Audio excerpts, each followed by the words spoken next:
chauffeur de profession. Je suis quitté à la Zanaba. En service sont à sec. À l'aéroport, j'ai eu le carburant à 30 000 le litre.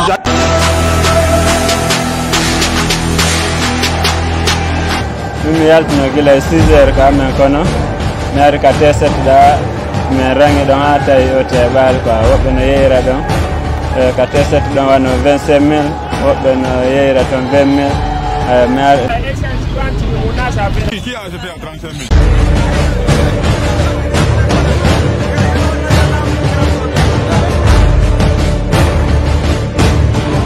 Quand vous prenez la Guinée, notre consommation en produits pétroliers et dérivés s'élève à 114 millions de litres par mois.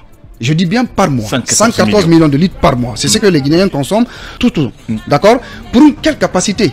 Pour une capacité de 80 millions de litres.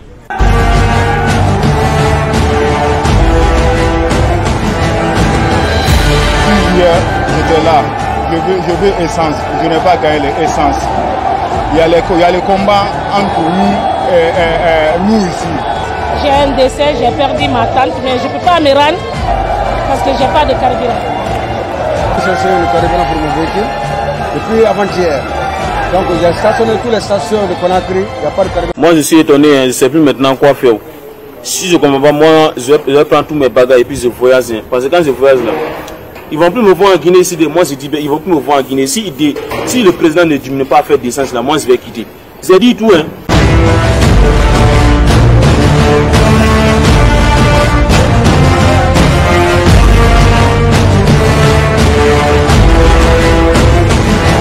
Nous avons même 3 bateaux actuellement, dont 2 de gasoil et un bateau d'essence.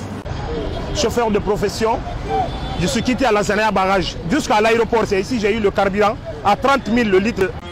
Carburant, voilà, c'est la seule station qui est ouverte. Plusieurs stations-service sont à sec. Conakry est frappée par une pénurie de carburant. De longues files d'attente se sont formées dans les quelques stations qui utilisent leurs réserves. Et tous les prix sont destinés à grimper. Depuis hier, j'ai garé ici là, à la station avec mon bonbonna là, ici sans carburant.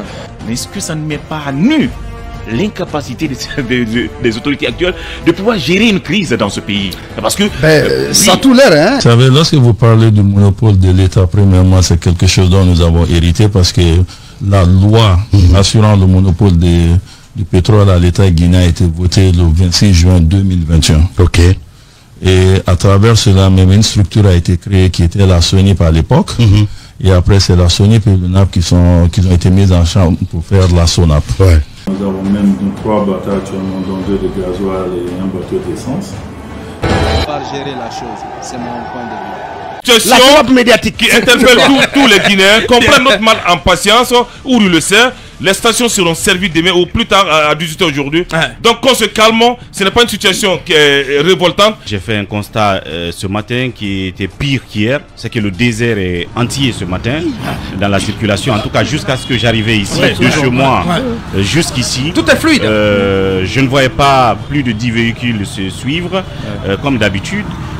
C'est la preuve que les gens certainement n'iront plus au travail jusqu'à la semaine prochaine. Ça risque de créer des problèmes puisque hier, du côté de la carrière, à cause du carburant, le président aurait essuyé des cailloux. Les stations seront servies dès demain. Parce que, oui, ça, il faut être clair là-dessus. Les stations seront servies dès demain. Oui. Mais il y avait déjà du gasoil, un minimum de gasoil. Oui, l'essence va commencer. Pourquoi commencer par le gasoil? C'est selon l'arrivée des bateaux. Il faudrait... Non, parce que c'est extrêmement important.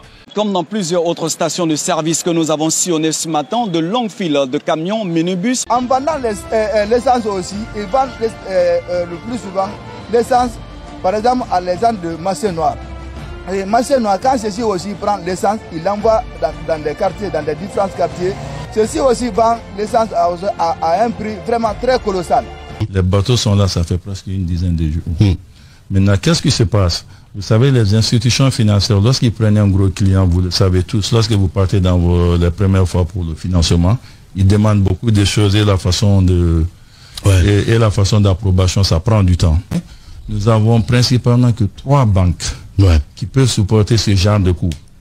Et les autres banques, ils ont demandé du temps pour qu'ils puissent se mettre en pôle et chacun puisse contribuer pour assurer le support.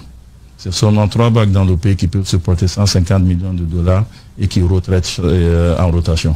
Comment comprendre que vous ayez tous ces éléments que vous brandissez contre XF Petroleum n'étant pas dans les normes ou jamais vous n'avez signé quoi que ce soit avec XF Petroleum et que la société s'obstine à aller coûte que coûte à vous trimballer en justice parce que c'est ce qu'elle veut dire.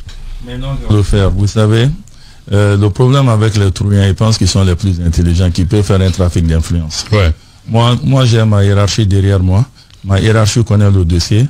L'agent judiciaire de l'État connaît le dossier. 2 personnes même ont été arrêtées dans ce dossier et sont sous contrôle judiciaire. Et donc, disant que, en réalité, je réponds même plus leur courrier. Donc, à continuer à écrire.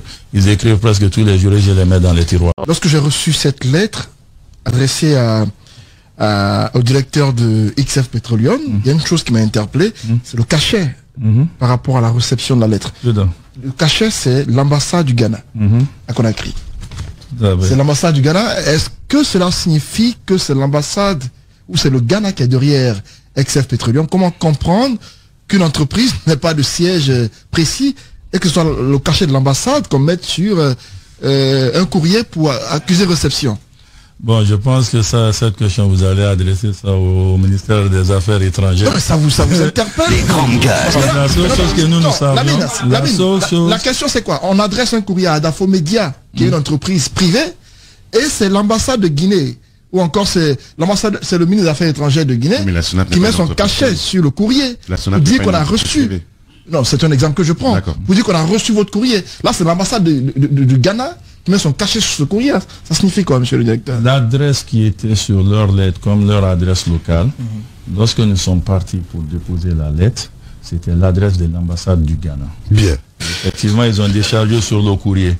Mais à dire qu'ils n'ont pas le droit en tant que... Cela veut dire quoi? Ils n'ont pas de siège à Conakry ou quoi? En tout cas, pas à ce que je le sache. Ils ont le siège à Kipé. Bien. Dans ce cas, pourquoi ne pas mettre l'adresse? Le bateau d'essence est encore en rade. Donc, par quel moyen? Et la marée montante. C'est vers 15 heures. En Guinée, on a toutes sortes de choses.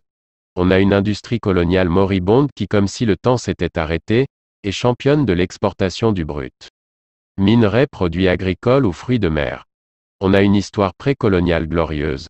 On a aussi des forces de sécurité à la gâchette facile. Oui, en Guinée, on a tout ça. Et bien d'autres encore. Pourtant, une chose nous manque, une chose essentielle. Le pétrole. Mais le Mansa Mamadi Doumbouya, pas ou plus capable de nous trouver une goutte de pétrole, doit comprendre une chose. On n'a pas de pétrole. Mais on a des idées.